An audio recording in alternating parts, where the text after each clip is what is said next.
Magtuwa dito og isda guys para sa atong paniudto. O din siya nga isda atong tuwahon, grouper. Ari ang iyang mga lamas ug sagulan nato siya alugbati ug okra. Mag-init na day ko tubig guys.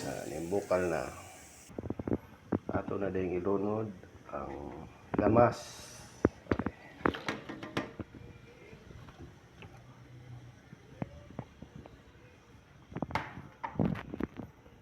Nato nga mabukal siya. Karon mibukal na, ato na dayong isunod ang atong isda. Ito na siyang ilunod.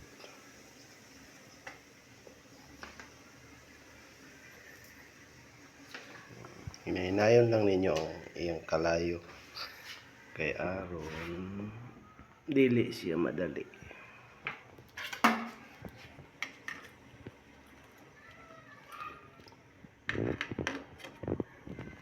Lato na to siya nga mubukal na po. Mibukal na dahil siya mga loads.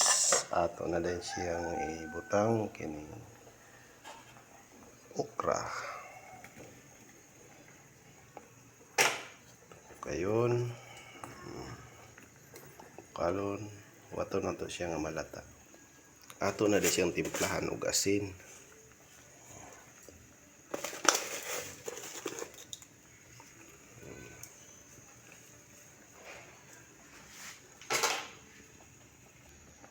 Kauman nato ang ilunod ng alugbati.